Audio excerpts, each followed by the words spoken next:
말씀을 통해서 수건을 벗고 영광을 보라라고 하는 제목으로 함께 은혜를 나누고자 합니다. 오늘도 여러 가지 분주하고 복잡한 많은 일 가운데 그 모든 것을 뒤로하고 하나님 앞에 예배하기 위해 나오신 여러분을 환영하고 또 여러분 모든 삶에 놀라운 하나님의 은혜가 충만할 수 있기를 주님의 이름으로 축복합니다. 먼저 오늘 말씀을 이제 함께 나누기에 앞서서 강아지 이야기를 좀 하면서 시작을 하려고 합니다. 지금 여러분 개를 키우는 집이 많죠. 가정마다 한 마리씩, 두 마리씩, 여러 마리 키우시는 분들도 있습니다. 키운다라고 보기보다는 말하기보다는 이제 모시고 사는 게 맞죠. 부모를 모시라 그러면 그렇게 안 모실 것 같아요. 그런데 개는 지극정성으로 이렇게 모시는 것 같습니다. 저도 본의 아니게 한 2년 정도 모셨던 적이 있습니다. 개를 집에서 키운다는 것 자체가 사실 저는 이해가 안 됐었는데 또 키우다 보니까 또 정도 들고 또 여러 가지 또 있더라고요. 아무도 나를 반겨주지 않지만 개만큼은 반겨주더라고요. 근데 그러다 보니까 이제 개를 키우는 것에 있어서 부정적인 분들이 있고 또 키우는 나름대로의 어떤 그 즐거움이 또 있기 때문에 키우는 분들 말고 또 혹시 키우더라도 나는 한 마리 더 키우고 보고 싶다. 아직은 내가 개를 키우지 않지만 우리 자녀들이 키우고자 원한다 그러면 한 마리 키워볼 생각이 있다. 그러면 제가 어떤 종류를 키우십시오라고 말은 못해도 이러한 종류의 개는, 이러한 견종은 절대 키우지 마십시오라고 하는 그 개를 제가 두 가지를 말씀을 드리려고 합니다. 첫 번째는 뭐냐면 편견이라는 품종입니다. 두 번째는 뭐냐면 선입견이라는 품종입니다. 이 두 품종은 절대 키워서는 안 됩니다. 여러분이 망하는 지름길입니다. 삶의 모든 유익이 없어지는 아주 지름길이죠. 근데 절대와 우리는 편견이라는 개가 없어요. 선입견이라는 건 없습니다. 이렇게 얘기할 수 있습니다만 사실 누구에게나 그러한 편견이 있고 선입견이 있습니다. 여러분 저를 보세요. 제가 보기에 이렇게 생겼어도 제가 참 약하고 아주 유약하고 살짝만 뭐라 하면 제가 넘어지고 그런 연약한 사람이거든요. 근데 외모만 보고 사람을 그렇게 얘기하지 않는 경우가 많더라는 거죠. 사도 바울도 마찬가지입니다. 사도 바울은 참 하나님 안에서 그는 나름대로 진리만 전하고 참된 것만 바라고 말하고 또 오직 복음만을 위해서 열심히 살았던 사람인데 오히려 이러한 편견과 선입견 때문에 그의 열심과 하나님을 향한 그의 모든 수고들이 정말 다 그냥 아무것도 아닌 것처럼 치부되는 그런 어려움을 겪었던 사람이 바로 이 사도 바울이라는 얘기입니다. 바로 거짓 선지자들의 잘못된 그러한 편견과 선입견을 말미암아서 오히려 사도 바울을 오해하고 있는 그런 모습들이 우리 성경을 보면 나타나죠. 그뿐만이 아닙니다. 이 성경에서 가만히 보면 이 편견과 선입견 때문에 정말 큰 아주 망신을 당할 뻔했던 사람이 있습니다. 누구냐면 열왕기하 5장에 나오는 아람 나라의 장군 나아만이라는 그러한 장군입니다. 잘 알죠? 그 나아만 장군은 문둥병이 걸렸었습니다. 그래서 어떠한 방법도 자신의 병을 치료할 수 없었는데 당시에 그 집에 예루살렘에서 이스라엘에서부터 포로로 붙잡아온 그 요종이 말하는 그 말 한마디에 왕에게 가서 왕이여 내가 이 병을 고치기 위해서 예루살렘으로 가겠습니다. 그러자 왕이 조서를 써주고 그리고 많은 재물을 가지고 이스라엘 왕에게 가죠. 그 이스라엘 왕에게 갔더니만 이스라엘 왕이 그걸 보고 어떻게 합니까? 기겁을 합니다. 아니 세상에 그 문둥병을 어떻게 고칠 수 있겠습니까? 그 고민을 하다가 엘리사 선지자하고 이제 연결이 되죠. 그래서 엘리사 선지자가 왕에게 그럽니다. 걱정하지 마시고 저에게 보내세요. 그래서 이제 생각했던 그리고 그동안 계획했던 그 엘리사 선지자에게 나아만 장군이 가게 되죠. 근데 가면서 나아만 장군은 과연 어떤 생각을 했을까요? 성경에는 명확하게 나와 있지 않습니다만 그가 그 엘리사 선지자를 만나기 전까지 그가 했던 그리고 만나고 난 이후에 행했던 그 모든 모습들을 견져볼 때 이렇게 볼 수가 있습니다. 아마 나아만 장군은 엘리사 선지자가 자신에게 어떤 특별한 행위를 통해서 자신의 질병을 고칠 거라고 생각했던 것 같아요. 아니면 특별한 의식을 통해서 아니면 놀라운 하나님의 선포를 통해서 자신의 질병을 고칠 거라고 그렇게 생각했었던 것 같습니다. 그러나 엘리사 선지자는 정말 나아만 장군이 생각지도 못한 방법으로 그에게 그 질병을 고치도록 요구하죠. 그게 뭡니까? 성경을 안 읽으세요? 갑자기 생각하시려니까 잘 안 나시죠? 네, 그럴 수 있습니다. 요단강에 가서 7번 몸을 담그라고 얘기합니다. 근데 이 아람 나라는 어떤 나라냐면, 아람 나라는 아주 강이 크고 아름다운 강이 있는 나라입니다. 그런데 그 요단강이라는 그 강에 가서 몸을 담그라고 얘기하는 말 자체가 말도 안 되는 거예요. 수원천에 가서 7번 몸을 담그고 나오세요. 그러면 여러분 깨끗해질 겁니다. 아니면 이쪽 밑에 무슨 천이죠? 거기 가서 몸을 7번 담그면 깨끗해질 거예요 라고 하면 여러분 과연 그 말을 고지 믿고 가서 그 물에 몸을 담글 만한 사람이 어디 있겠습니까? 제가 아주 오래전이지만 성지순례를 갔었는데 그 요단강이라는 강이 있었어요. 그래서 제가 요르단에서 이제 그 여리고로 가는데 그 다리를 건너야 돼요. 그 이제 가이드가 이제 버스를 타고 다리를 건너야 되는데 이 다리가 국경입니다. 가는데 안내하시는 가이드가 얘기한 길을 그렇게 얘기합니다. 제가 지금 창밖을 보세요 그러면 카메라를 준비하고 있다가 제가 창밖을 보세요 그럴 때 빨리 찍어야지만 요단강이 안 지나간대요. 사실 이 요단강은 우리가 성경에서 보면 되게 폭이 넓고 물이 많이 흐르는 강이잖아요. 우기 때만 그렇습니다. 우기 때만 물살도 엄청 세고 물의 양도 풍부하고 강폭도 엄청 넓어요. 그래서 우기 때는 감히 건너가지 못합니다. 그렇게 그 모습이 어떤 거냐면 그 다리가 짐작하게 해주고 그런 강의 물의 흔적이 흐르는 흔적이 이제 짐작하게 해주는데 이 건기 때는 이렇게 아주 좁아요. 그리고 수심도 깊지 않습니다. 그런 곳에 가서 몸을 담그라고 하는 그 말이 과연 그 나아만 장군에게는 어떤 생각을 가지고 그 이야기를 받아들이겠냐는 거죠. 물론 결국에는 엘리사 선지자의 이야기를 받아서 그가 요단강에 몸을 담그고 나서 자신의 질병을 고쳤다는 얘기는 우리 잘 알고 있는 얘기입니다. 결국 그가 가지고 있었던 그 편견과 그 선입견이 그 질병을 고칠 수 있었음에도 고치지 못하는 그 결과를 초래할 수도 있었다는 거예요.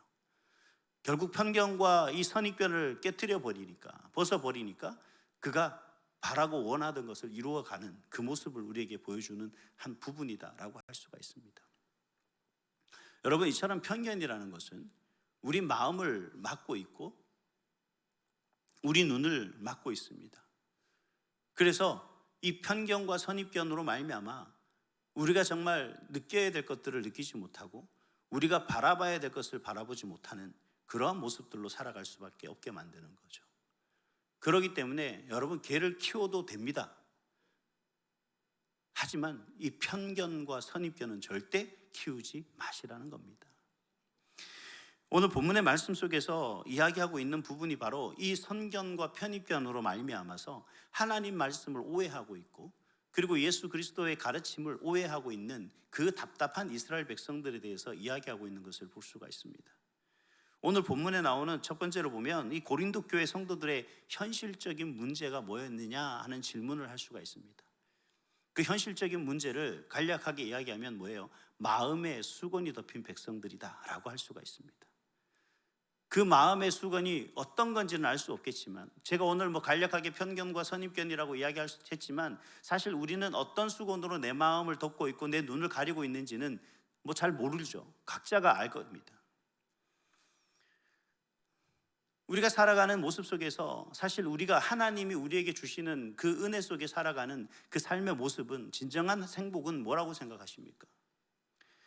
많은 사람들에게 이런 질문을 하면 각자 얘기하지만 그 모든 것들을 집합해 놓은 게 우리가 생각하고 있는 행복입니다. 예를 들어 이거죠. 돈이 많아야 돼요. 혹은 좋은 넓은 평수에 좋은 아파트에 좋은 차를 끌고 다녀야 됩니다. 그리고 명예가 있어야 됩니다. 교회에서든 아니면 사회에서든 어디에서든 어느 누구에게든 돋보여야 됩니다. 그러면 행복하다라고 이야기를 하죠. 근데 이야기해 보십시오. 이 세상에 정말 가장 돈 많은 사람이 행복합니까? 그럼 우리는 가난한 사람은 행복이라는 걸 느끼면 안 되냐는 거죠. 어떤 사람들은 예수님이 되기 전에 하나님의 부르심을 부름받는 사람이 있는가 하면 100세까지도 장수하는 사람이 있습니다. 누가 더 행복합니까? 어떤 사람은 건강한 사람이 있는가 하면 어떤 사람은 질병으로 인해서 어려움을 겪고 있는 사람이 있습니다. 우리는 그러면 어떤 잣대로 누가 행복하다라고 이야기할 수가 있겠냐는 거죠. 여러분, 돈 많고 좋은 옷, 좋은 것 먹고 좋은 집에서 좋은 차 끌고 높은 명예를 가지고 살아가는 사람이 행복한 사람이다라면 저와 여러분들은 행복한 사람이 아니에요. 우리는 행복이라는 걸 모르고 사는 사람입니다. 늘 불행과 슬픔과 걱정과 이런 것들 가운데서 행복이라는 단어를 생각조차 못하는 삶을 살아가고 있다는 거죠. 과연 그렇다면 하나님께서 우리에게 행복한 삶을 살 수 있도록, 우리에게 그 행복이라는 걸 느낄 수 있도록 하시기 위한 그 기준이 지금 제가 말한 이 기준에 부합된 기준일까요? 이건 아니라는 겁니다. 왜? 이건 우리가 생각하고 있는 편견으로 쌓여 있는 그러한 모습에서, 그 마음에서, 그 눈에서 바라보기 때문에 정말 하나님이 우리에게 말씀하시는 그러한 진정한 그런 행복을 우리는 잘못 바라보고 있는 거죠. 그 본질을 본질을 바라보지 못하고 있는 겁니다. 마침 우리가 그 마트에서 수박 고를 때하고 똑같은 거죠. 그 수박 안의 본질을 우리가 바라보지 못하니까 어떻게 됩니까? 두드려 보고, 누가 얘기하더라고요. 무늬 줄을 세어 보여야 된다고. 꼭지를 이렇게 봐야 되고, 무늬가 이게 짙어야 되는지 그런 것도 봐야 되고, 여러 가지를 봐야 된답니다. 근데 여러분, 매번 고를 때마다 정확하게 아주 싱싱하고 잘 익은 수박을 고릅니까? 그렇지 않습니다. 우리는 그런 본질을 보지 못하니까, 내면의 정확한 어떤 그 진리를 바라보지 못하니까 우리가 그냥 외적인 것만 가지고 그렇게 판단할 수밖에 없는 거죠. 근데 그 선택이 대부분 잘못된 선택을 하고 만나는 겁니다. 우리의 모습이 그런 거예요. 이러한 편견과 선입견으로 우리의 마음과 눈이 가려지다 보니까 그 내면의 본질이라는 것을 꿰뚫어 볼 수 있는 그런 눈과 그런 마음이 있음에도 불구하고 이 편견과 선입견을 통해서 그러한 내면의 본질을 바라보지 못하는 모습으로서 우리가 바라보고 우리가 선택하게 되고 평가하게 되고 그것을 기준으로 삼다 보니 하나님이 말씀하시고 하나님이 우리에게 주신 그 진정한 행복의 의미를, 그리고 행복한 길을 가지 못하고 자꾸 다른 길로 갈 수밖에 없게 된다는 거죠. 바로 고린도 교회 성도들의 현실적인 문제가 그거였습니다. 그 이야기를 지금 사도 바울은 구약 성경을 읽을 때 그들이 왜 아직까지도 그러한 것에서 빠져나오지 못하는지를 이야기하고 있는데, 그 구약 성경의 모세와 자신을 이렇게 비교해서 이야기를 하고 있는 것을 볼 수가 있습니다. 출애굽기 34장에 보면 모세가 하나님의 계명, 즉 10계명을 얻기 위해서 시내산에 올라가죠.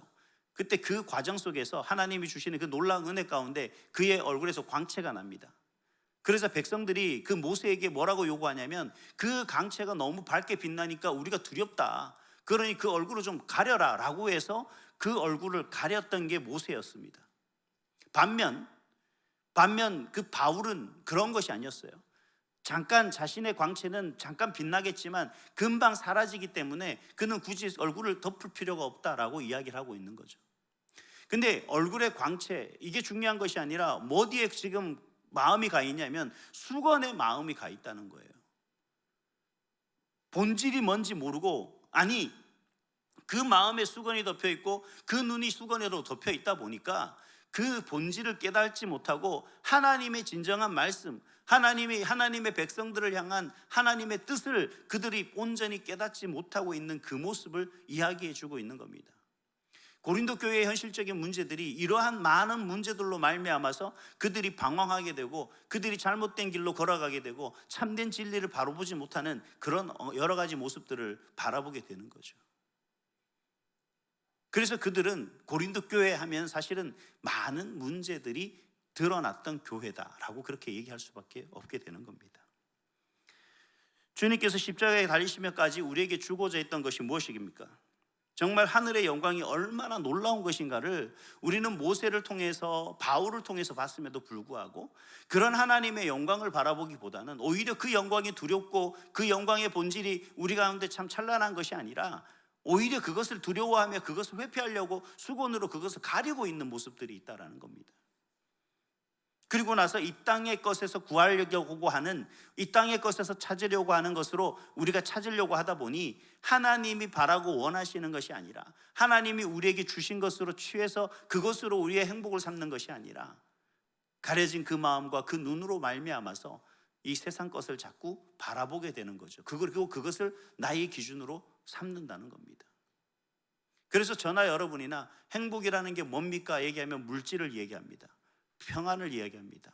근데 그 물질과 평안은 뭐냐면 내가 편하고 내가 뭔가 쉽고 남들보다 내가 좀 덜 고생하고 어려움을 덜 겪는 이러한 것들로 우리가 이야기하고 있다라는 거죠.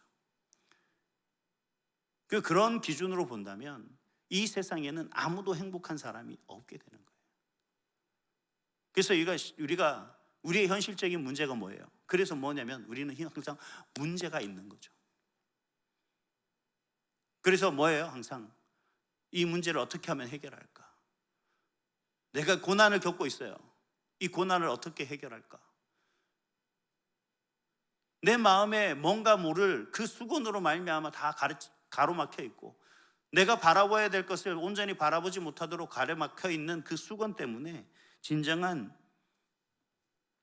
참된 것이 무엇인지를 바라보지 못하고 경험하지 못하고 깨닫지 못하는 것이 바로 오늘날 고린도 교회의 문제이고 우리의 문제라는 겁니다. 그래서 사도 바울이 우리에게 뭐라고 얘기하냐면 수건을 벗으라 라고 이야기를 하는 거예요.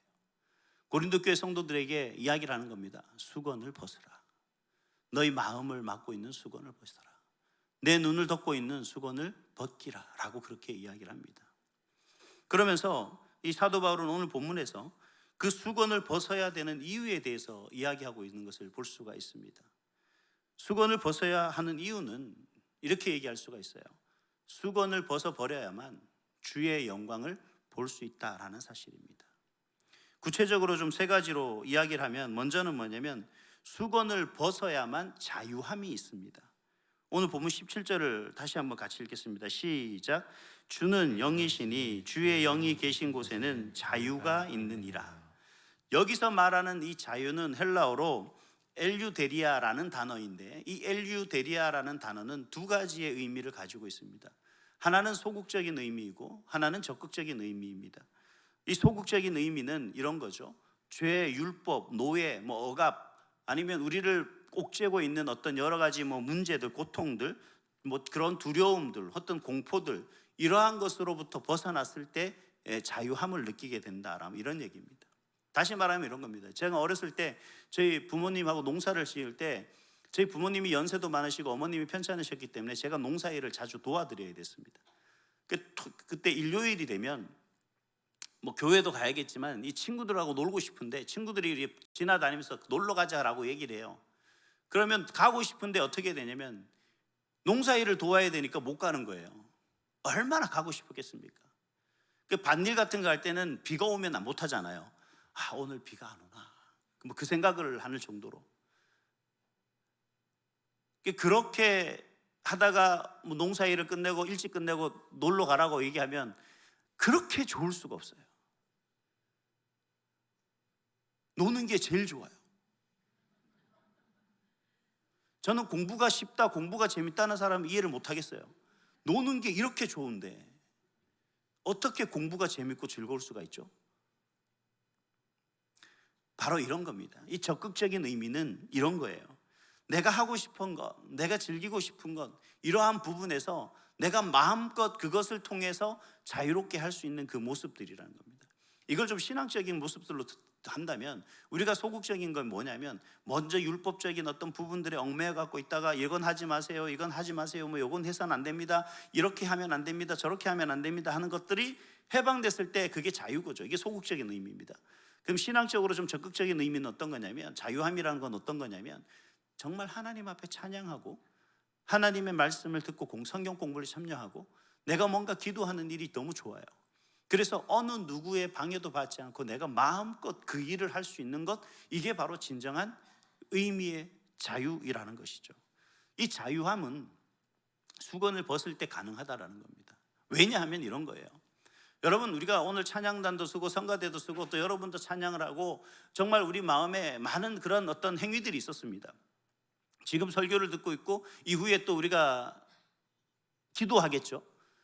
기도하다 보면 물론 중간에 바쁘셔서 가시는 분들도 있습니다만 우리가 이러한 모습 속에서 여러분이 생각하는 내가 찬양을 참 은혜롭게, 내가 찬양이 은혜로웠다, 아니면 말씀이 은혜로웠다, 내가 기도가 은혜로웠다라고 하는 기준은, 여러분의 기준은 뭡니까? 내가 즐거워서 나 오늘 다른 건 몰라도 내가 이 자리를 지켰어, 그래서 나는 만족해, 그렇기 때문에 나는 은혜로워. 오늘 연습도 많이 하고 나 연습한 것만큼 결과도 좋았고 뭐 반응도 좋았고 그래서 나는 만족해. 오늘 내가 힘들고 어려워서 예배 나오기 싫었지만 그래도 힘들었는데 예배 나와서 그나마 다행이야, 이것으로 나는 만족해. 여러분, 이거는요 소극적인 의미의 자유입니다. 진정한 자유가 아니에요. 그럼 진정한 자유는 뭡니까? 여러분, 오늘 예배 안 나오셔도 되니까 예배 나오지 마세요. 찬양하지 마세요 했는데 아니에요, 난 찬양을 해야 됩니다. 아니에요, 저는 예배를 드려야 됩니다. 아니요, 저는 하나님 앞에 정말 기도해야 돼요.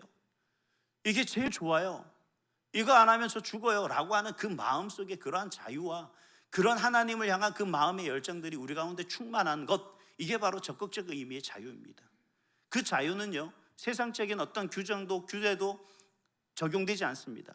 세상의 어떤 법도 우리를 막을 수가 없습니다. 왜? 제가 잘못한 게 없잖아요.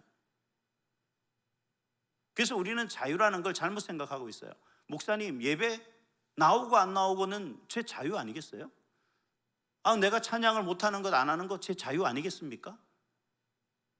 내가 기도하고 안 하고는 제 자유예요 라고 하는 말로 우리는 우리의 생각을 자꾸 이야기하죠. 왜 그러냐? 바로 내 마음이 수건으로 덮여있기 때문에 그렇습니다. 내 눈이 수건으로 덮여있기 때문에 그렇다는 거예요. 그래서 진정한 하나님의 은혜를 경험하지 못하는 거죠. 왜? 내 마음을 덮고 있고 가로막고 있는 수건이 있으니까. 이 수건을 걷어야만 단지 한 번 한 곡밖에 부르지 않는 그 찬양이 너무 은혜가 되고 정말 하나님 앞에서 내 고백이 되는 것이고, 오늘 드리는 이 예배가 정말 이 세상에서 오늘이 마지막인 것처럼, 이 순간이 이제 마지막 기회의 예배인 것처럼 그렇게 우리가 집중하며 하나님 앞에 나아갈 수 있는, 하나님께 영광 돌릴 수 있는 그런 시간이 되지 않겠습니까? 그래서 여러분, 수건을 벗어야만 자유함이 있다라는 겁니다. 두 번째는 뭐냐면 수건을 벗어야 주의 영광을 볼 수가 있습니다. 18절을 우리 다시 한번 같이 읽습니다. 시작. 우리가 다 수건을 벗은 얼굴로 거울을 보는 것 같이 주의 영광을 보매. 여기까지. 자, 매일 거울을 보는 것처럼 지속해서 주님의 영광을 바라보는 것을 의미하고 있습니다. 날마다 주님의 영광을 바라보는 일을 통해서, 그것을 통해서 우리가 주께서 가지신 그 영광의 모습으로 날마다 변화되어 가고 있다는 거죠.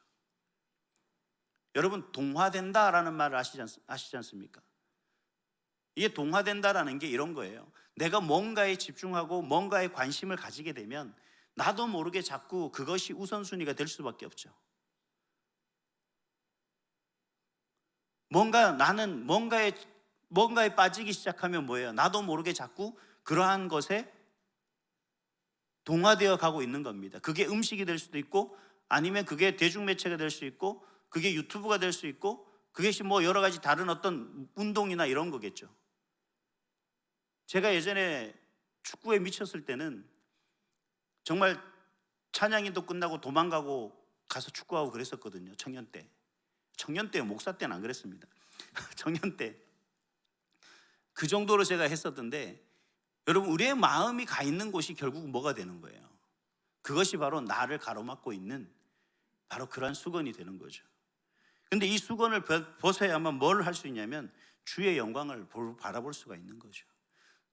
그것을 내가 그 가로막고 있는 다른 어떤가를 치워야만 내 앞에 보이는 주의 영광을 진정 온전하게 올바르게 바라볼 수가 있다는 거예요. 그래서 수건을, 사도 바울이 이야기하는 겁니다. 수건을 벗어야 주의 영광을 볼 수 있다. 또 세 번째 사도 바울이 이야기하고 있는 것은 왜 수건을 벗어야 하느냐? 수건을 벗어야 변화할 수 있다라고 그렇게 이야기를 합니다. 근데 이 수건을 벗어야 변화할 수 있다라는 이 부분 속에서 사도 바울이 수건을 벗지 않으면 변화할 수 없다, 뭐 이런 어떤 부정적인 견해로서 우리에게 이야기하고 있는 것이 아니라 수건을 벗어야만 변화할 수 있는 부분에 대해서 두 가지로 다시 이야기를 하는데, 첫 번째는 뭐냐면 조금씩 점진적으로 변화한다라는 사실이에요. 우리의 변화는 이렇게 되어가는 거죠. 여러분, 처음에 우리가 뭔가를 하는 부분에서 있어서 우리가 하나님의 말씀을 읽는 것이 처음부터 첫 술에 배부를 수가 없는 겁니다. 조금씩 말씀을 읽다 보면 그 말씀이 어느 정도 내가 풍성해지는 거고, 그 말씀이 이해가 되는 거고, 그 말씀에 깊이가 있게 되는 거죠. 오늘 처음 성경을 읽었는데 어떻게 그곳에서 우리가 하나님의 놀라운 은혜들을 경험할 수가 있겠습니까? 우리는 점진적인 변화가 우리 가운데 분명히 일어난다라는 것을 사도 바울이 이야기하는 겁니다. 또 하나는 뭐냐면, 이 점진성에 대해서 이야기하는 뿐만 아니라 우리가 그러한 모습 속에서 수건을 벗으려고 하는 그 순간 우리는 진정한 변화, 즉 완성된 자로서의 그 출발점에 서게 된다라는 겁니다. 즉 다시 말하면, 내가 그 출발점에 서서 시작하는 그 순간부터 우리는 완성된 자다라고 그렇게 말하는 거예요. 다른 말로 하면, 하나님께 이신칭이라는 그 말을 들어보셨죠? 우리의 삶의 모습 속에서 우리가 어떻게 하나님 앞에 의로운 자로 될 수가 있습니까? 예수가 그리스도의 심을 믿는 그 믿음을 고백하는 그 순간부터 하나님은 우리가 너희들은 의로운 자다라고 그렇게 불러주시는 거죠. 우리가 의로워서가 아니라 하나님이 그렇게 부르심으로 말미암아 우리는 그러한 의로운 자가 된 겁니다. 마찬가지로 사도 바울은 우리가 그 출발점에서 섰을 때 우리가 정말 이 수건을 벗으려고 하는 그 마음으로 그 출발선에 서는 그 동시에 우리는 이미 그 수건을 벗는 사람으로서 우리가 살아가는 것게 되는 거죠. 그러니 어떻게 됩니까? 이제는 변화하는 과정에서 우리는 조금씩 변화될 수 있다라고 하는 것으로 이야기하고 있는 겁니다. 우리가 이 수건을 벗지 않으면 100년이 아니라 1만 년의 시간을 산다고 해도 결코 주님께서 원하는 그 수준으로 살아갈 수가 없죠.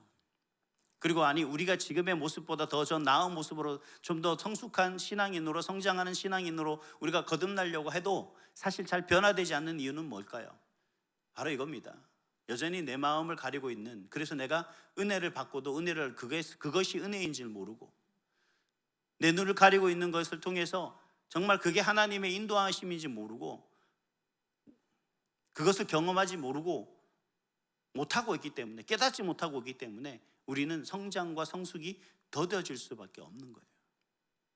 그래서 우리는 수건을 벗어야 되는 겁니다. 자, 근데 수건을 벗어야 되는데 어떻게 벗을 수 있을까요? 이제 그 부분에 대해서 간략하게 3가지로 이야기를 하려고 합니다. 우리가 수건을 벗을 수 있는 방법은 첫 번째로 뭐냐면, 주께로 돌아가면 베일을 벗을 수 있습니다. 즉 수건을 벗을 수 있습니다. 제가 왜 갑자기 베일이라는 말을 썼냐면, 우리가 수건을 얘기하니까 우리가 일반적인 우리나라에서 쓰는 그 가정에서 쓰는 수건은 두툼한 수건이잖아요. 세수하거나 목욕하고 쓰는 타올을 이야기할 때 이 수건이지만, 여기서 말하는 베일은 고린도서에서 얘기하는 베일은 그런 게 아닙니다. 아주 얇은 그 수놓아진 그런 가림막이죠. 마침 중국 영화나 이런 데 봤을 때 이렇게 쳐져 있는 망사 같은 그런 겁니다.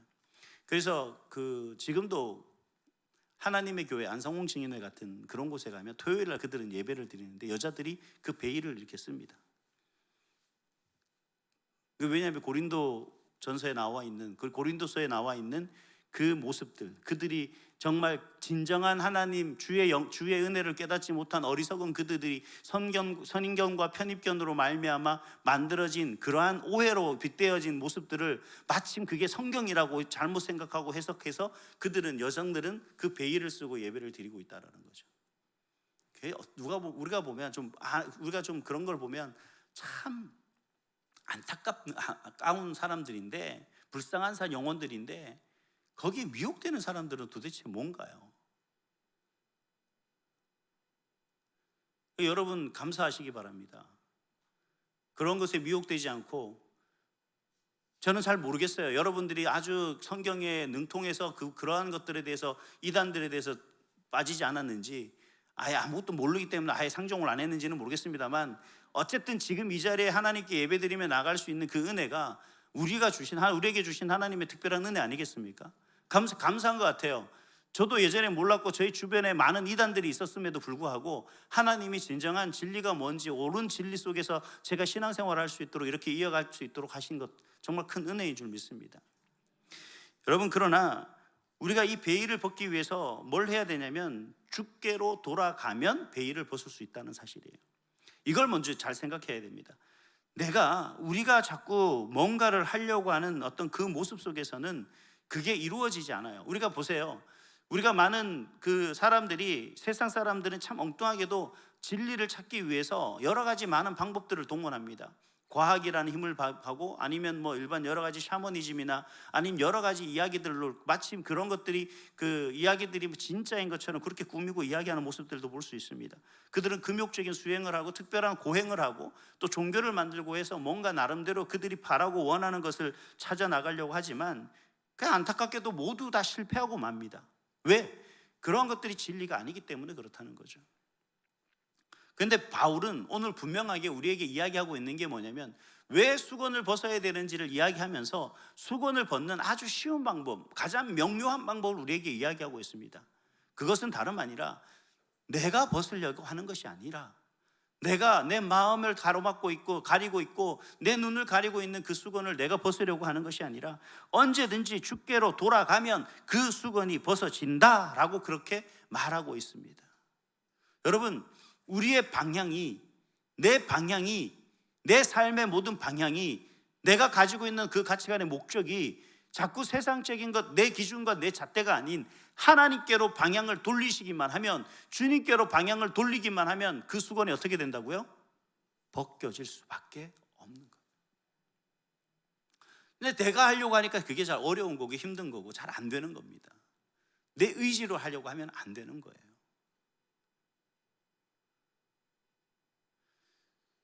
저의 매형이 여러분 계신데, 제 제일 큰 매형이 있어요.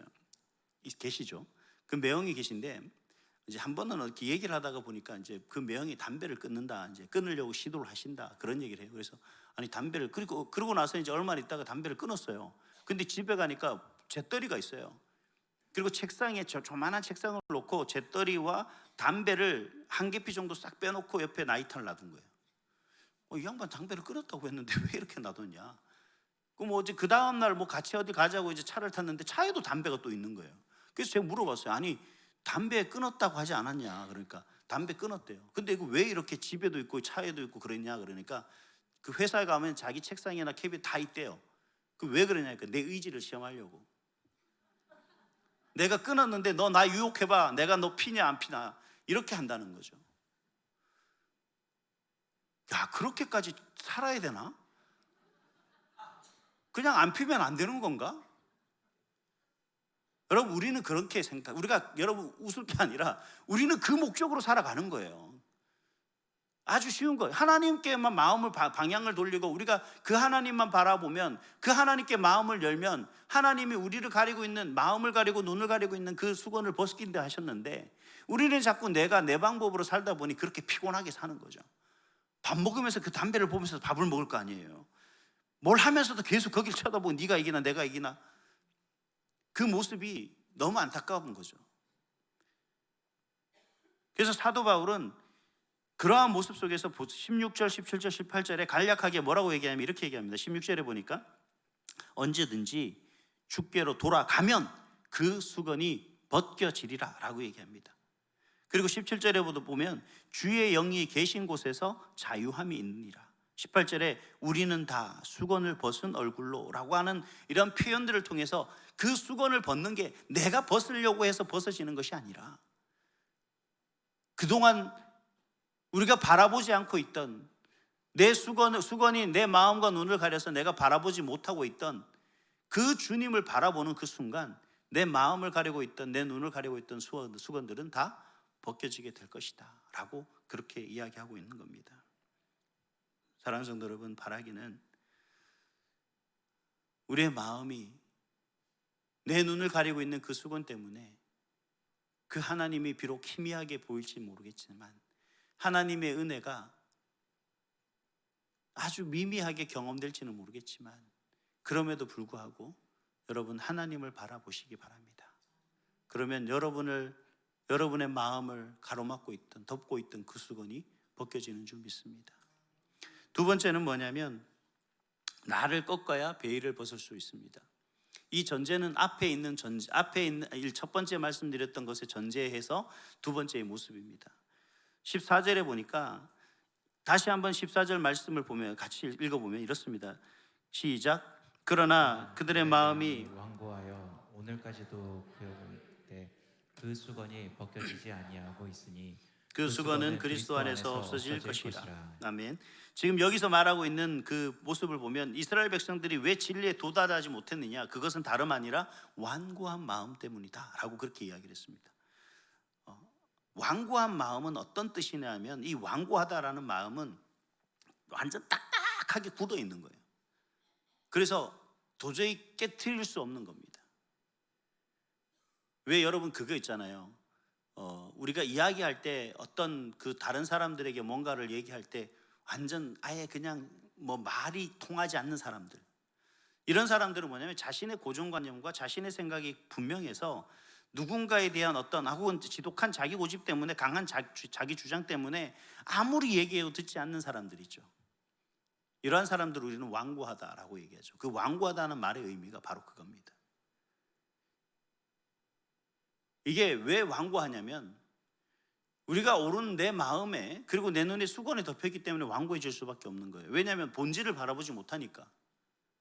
하나님의 참된 진리를 우리가 듣고 알지만 그게 뭔지 사실 우리가 추상적으로 자꾸 어림짐작할 뿐이니까 그렇다는 거예요. 그러면 어떻게 해야만 그러한 모습 속에서 내가 헤어나올 수 있는가? 방법은 나를 꺾는 겁니다. 비록 굳어져 있을지 모르겠지만 내가 생각하고 내가 판단하고 내가 결정해야 될 만한, 그리고 내가 이것이 맞다라고 생각하는, 내가 믿는 것이 진리다라고 생각하는 그 모든 것들을 꺾어야만, 꺾을 때 어떻게 되냐면 우리는 좀 더 하나님의 영광에 이르는 길로 들어갈 수가 있는 거죠. 그때 우리의 방향을, 우리의 마음의 문을 좀 더 열 수가 있는 겁니다. 파스칼이 이런 말을 합니다. 같이 읽습니다. 시작. 자기 안에 있는 이기심과 하나님이 되고자 하는 이 본능을 증오하지 않는 자는 참으로 눈먼 자이다. 자기 안에 있는 이기심과 스스로 하나님이 되고자 하는 이 본능을 내가 증오하지 않고 반대로 그것에 대해서 굳은 신념으로 이것이 마침 나의 그 고집이 진리인 양 믿고 나아가는 사람들은 어떤 사람이에요? 눈먼 사람이라는 겁니다. 우리가 꺾어야 될 것은 바로 이런 거예요. 내 고집이 내 마음의 문을 닫는 수건일 수 있습니다. 내 자만이 내 눈을 멀게 하는 그러한 수건일 수도 있다는 거예요. 그래서 나를 꺾어야 된다는 겁니다. 지금 세상에는 얼마나 많은 여러 가지 이야기들이 왜곡되고 거부할 수 없는 그런 유혹들이 많습니까? 이것이 내가 진리다라고 이야기하면 절대 안 되는 거죠. 여러분, 이단에 빠진 사람들하고 잠깐 이야기해보면 그 사람들하고 말이 통하냐요? 절대 안 통해요. 왜 안 통하냐면 그 사람들은 철저한 자기 신념이 있습니다.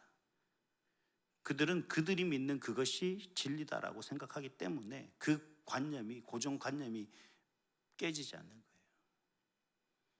오히려 기존교회에 다니는 우리가 잘못됐다라는 그런 편견과 선입견이 가득하기 때문에 그들은 우리가 잘못됐다라고 오해하고 있는 거죠. 본질을 모릅니다. 얼마나 불쌍하고 안타까운 모습이라는 거죠. 그러니 이곳에 있는 저와 여러분들은 정말 큰 하나님의 은혜 가운데 살아가고 있는 겁니다. 우리가 그러한 편견과 선입견으로 말미암아 오해의 길로 돌아서서 하나님 아닌 다른 것으로 추구하고 그것을 붙잡고 살아가는 인생이 되지 않기 위해서는 나를 꺾어야 된다는 겁니다. 그래야만 우리가 하나님의 영광을 볼 수 믿습니다. 마지막으로는 성령의 도우심이 필요하다라는 겁니다. 17절에 보시니까 우리 17절 말씀 다시 한번 같이 읽어요. 시작. 주는 영이시니 주의 영이 계신 곳에는 자유가 있느니라. 아멘. 이 17절 말씀을 우리가 신학적인 부분에서 좀 이해를 설명을 하려면 너무 길어요. 삼위일체까지 얘기가 나와야 되니까 이 사도 바울이 지금 17절에서 이야기하고 있는 이 부분은 뭐냐면 주님과 예수님과 성령님과의 관련성에 대해서 이야기하고 있는 겁니다. 다시 말하면, 쉽게 얘기하면 우리의 살아가는 그 믿음 안에서 우리를 돕는 그 보혜사 성령이 없다면 우리는 하나님을 알아가는 그 지식, 예수가 그리스도됨에 대한 어떤 분명한 그 자기 확신이 우리 인간의 지식과 지혜로는 다 알 수가 없게 되는 거죠. 그러니 우리의 조명하심의 놀라운 역사와 은혜를 통해서, 그 성령의 은혜를 통해서 우리가 도움을 받아야 된다라는 겁니다. 그래야만 18절에서 이렇게 이야기합니다. 뭐라고 얘기하냐면 점점 더 큰 영광에 이르게 되도록 우리는 변화될 수 있다. 내 능력이 아니라 성령의 도우심으로 말미암아서. 그래서 사도 바울이 우리에게 이야기하는 겁니다. 뭐라고 이야기하냐면, 여러분, 우리가 하나님의 놀라운 은혜 가운데 우리가 벗어야 될 베일을 어떻게 하면 벗을 수 있느냐? 철저하게 주께로 돌아가십시오. 그리고 여러분, 나를 꺾으십시오. 그리고 성령의 도우심을 받으십시오. 이 여정이 저와 여러분의 삶의, 즉 믿음의 여정입니다. 이 여정이 우리 가운데 있어야 되는 거고, 이 여정을 통해서 우리는 뭘 볼 수 있냐면 하나님의 영광의 광채를 볼 수가 있게 되는 겁니다. 찬란하게 빛나는 그 하나님의 영광을 보지 못한다는 건 여러분 마음이나 혹은 여러분의 눈을 가리고 있는 그 어떤 수건이 있기 때문입니다. 그 수건이 어떤 것인지는 모르겠습니다만 여러분 스스로가 이 부분을 좀 더 묵상하고, 과연 내가 꺾어야 될 수건은 과연 무엇인지를 좀 깨닫고 성령님께 도우심을 구하는 기도를 통하여서 그 수건을 벗어서 사도 바울이 말하는 그 찬란한 하나님의 영광에 참여하는, 그 영광을 바라보며 이 땅에서 날마다 행복을 느끼는, 행복을 경험하며 나아가는 그런 우리 온산한교회 모든 성도될 수 있기를 주님의 이름으로 축복합니다. 기도하겠습니다.